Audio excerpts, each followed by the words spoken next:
खबरों में आगे बढ़ते हैं। बनखेड़ी पिपरिया मार्ग पर टोल टैक्स का संचालन फिर से शुरू होने पर लोगों ने विरोध जताया। स्थानीय लोगों और ट्रांसपोर्टरों ने आरोप लगाया कि टोल वसूली के बावजूद सड़क की हालात जो है 2 साल से बदहाल है।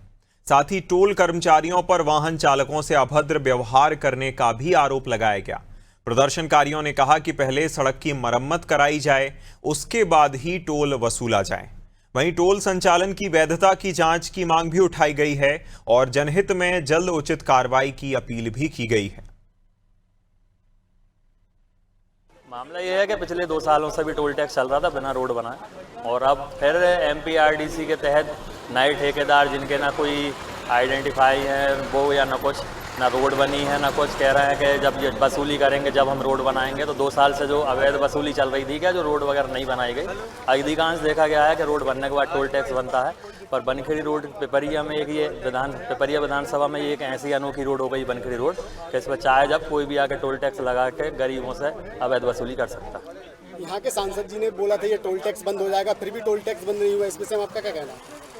इसमें तो सांसद जी की कमजोरी मानी जाएगी कि आपकी बात प्रशासन सुन नहीं रहा, उसको आप ताकत से रख नहीं पा रहे हैं और आमजन हैरान हो रहे हैं, ट्रांसपोर्ट साथी वगैरह और किसान साथी वगैरह सब बिना नियम कानून के खिलाफ भी चालू कर। ये सर एमपीआरडी की तरफ से हो रही है, एमपीआरडीसी स्वतः कोई करा रही है। आप यहाँ पर किस पोस्ट पे हैं? मैं मैनेजर। आप यहाँ पे मैनेजर की पोस्ट पे हैं। तो सर नियम तो ये कहता है कि आपका सारा पहले सेटअप जम जाए, आपके कैमरे लग जाएं, सारी व्यवस्थाएं हो जाएं, रोड के गड्ढे भर जाएं, उसके बाद आप इसकी वसूली कर सकते हैं।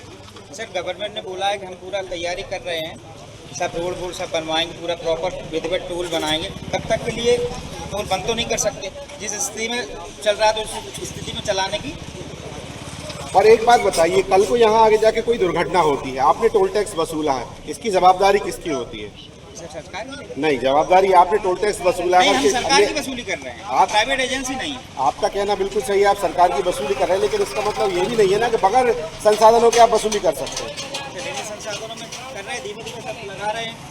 कल तो कुछ नहीं था, आज देखिए 3 सेट लगा। और यहाँ पर फास्टैग नहीं है आपके पास, बगैर फास्टैग के आप सब तैयारियां होगी, सब धीमे धीमे, एकदम तो कुछ नहीं हो सकता। अभी तक सर ये जितनी वसूली अगर की गई है इसका हिसाब कैसे देंगे आप ये बताइए? ये पर्ची पे प्रॉपर हमारे पास में मशीन में पूरा रहता है प्रॉपर डेटा। ये जिन ट्रक से या गाड़ी से इन्होंने आपसे पैसा लिया है, कल को वहाँ उनके साथ अगर कोई दुर्घटना होती है, कुछ होता है, तो वो कैसे बताएंगे कि हम इस टोल पे टैक्स दे के आए हैं? तो उनके लिए शाम तक कैमरे लगा तो रहे। शाम तक लगाएंगे, इससे पहले ले लिया उसका क्या करेंगे आप? तो प्रॉपर पर्ची है अपने पास में। आपके पास है, सामने वाले के पास नहीं है ना पर्ची। तो आपको हमारे पास भी बिल से सामने वाले के पास पर्ची के उसमें आपके टोल टैक्स का नाम भी नहीं लिखा हुआ है।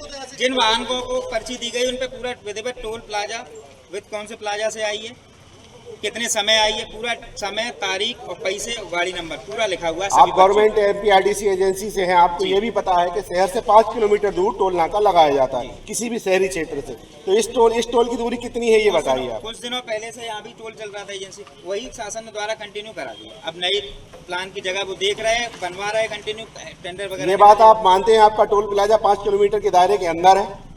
ये बात आप मानते हैं? नहीं, हमें एक्चुअली पता नहीं है। एक्चुअली आपको पता नहीं, शहर यहाँ से लगा हुआ है, यहाँ से मात्र 1 किलोमीटर की दूरी पर शहर है और 1 किलोमीटर की रेडियस में आपका ये आ रहा है। हमको हमारे वरिष्ठ अधिकारियों ने बोला कि यहाँ पर चालू करेंगे।